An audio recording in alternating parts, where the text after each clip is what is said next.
And I should have known. Now in the summer, I don't know what, you know, either extra hot over 100 degrees. Sometimes the weathermen actually word things as if they know there's a correlation. But in modern era with science reigning supreme and so forth and so on, people just sort of scoff and laugh at people who seem godly. Like technically that fits in the religious, godly, Christian category. Anyway, super dark on West Philly, past that FMC tower way out there. So those rains are going to be coming in. I have a dog to walk. Technically 2 dogs to walk. I have on my, they're kind of like galoshes. They were $16 Amazon choice covers for your shoes, and they go up the legs, so they're sort of like boots. They're a little bit, I had to tuck in all my pants and everything, but they're like this. So I have my snow pants on, so they're extra thick, you know, but anyway, they go all the way up to your knee to make sure rain doesn't come into your shoes. Because last year I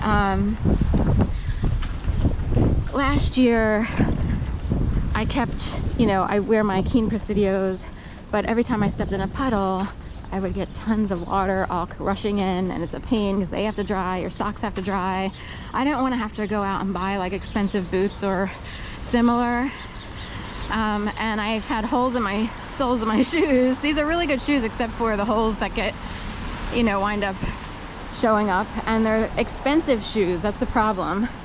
And they're shoes that don't cause blisters. It's like a major thing to find shoes that never cause blisters even when they're new, and so forth and so on. These popped up, these leg gaiters. They're called gaiters for your shoes and legs to keep your pants and your shoes dry. You just slip them in and so forth and so on. So those were 16 bucks, so got those. I was able to wear them for the Thanksgiving Day parade. Clouds moving quickly up here. They're going like northeasterly direction. So they're on the move, you know. Anyway, that's that. Heading east here on Locust. I wanted to get a quick walk in. And technically, I wouldn't mind wrapping up the dog walks before that rain comes in, because right now I don't need to use my umbrella. I'm trying to figure out if I can hook it up to my bag on the outside. Right, I could put it with a carabiner and let it just sort of swing them. Because once those rains come in, it'll be downpour. And this is a walk I can get out of the way, run home, drink some water, what have you, and then come out later. Just sort of keeping going, technically as low budget as possible, until I can move on and avoid days like yesterday. So you can't tell, like inside I was enraged because of the bite, my pinky, a million things went on and I was livid. I don't think you could tell, but you know, I actually do have PTSD. So it's possible that all of a sudden I could just get so angry that I yell down the street or whatever.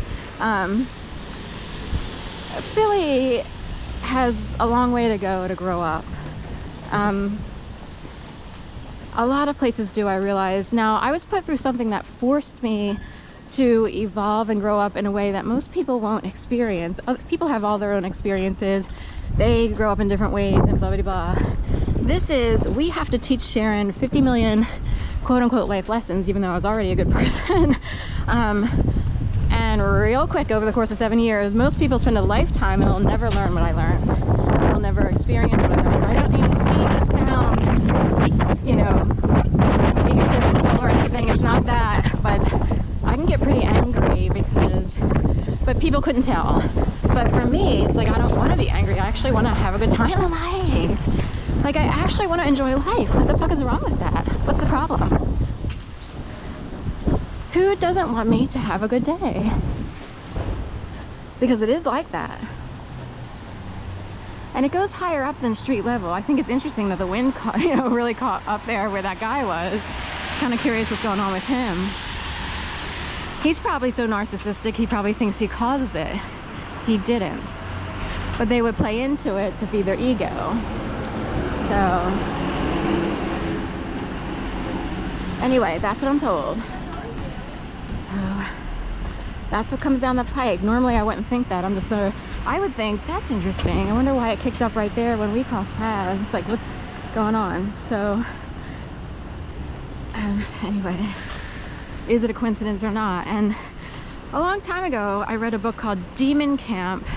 I don't love the name of it, but it's by Jennifer Percy. This is when I was at the New School, and she actually was a guest reader, if you will, speaker, author for one of the special salons or whatever they have. You know, they have authors come in and read from their books at the New School. That's what they do, like when you go to the universities and stuff like that. So,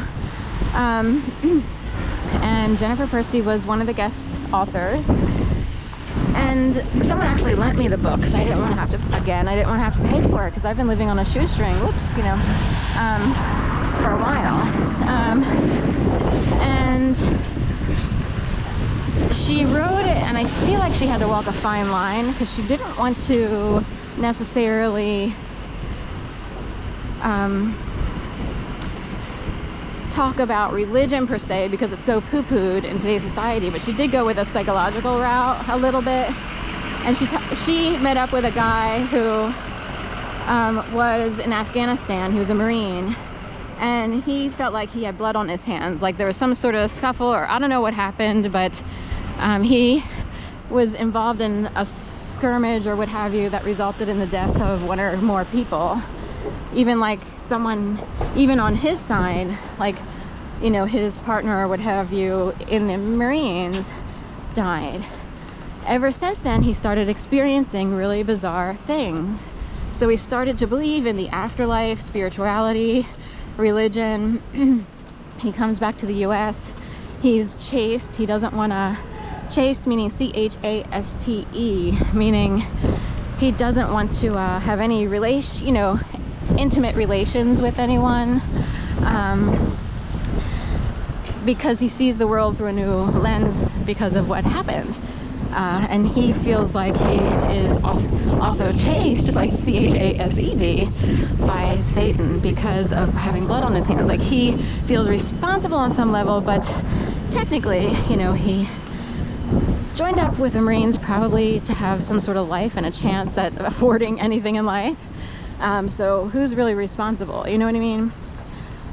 Who's responsible for war? Who's responsible for things breaking out and so forth and so on? So anyway, she meets up with him, has conversations. He talks about this sort of camp, but he would hang out with these people who actually did read the weather, and they would know, like, they would almost think it's funny that no one read the weather. You know, they would think it's like, well, trust in God, you're supposed to stay inside until, I forget what it said in the one part, but it was like they knew that it was raining for a very specific reason in their area regarding them specifically. That's how they saw it. Most of us will be like, no, no, no, no, no. But I am here to say, what she wrote in that book has come to fruition.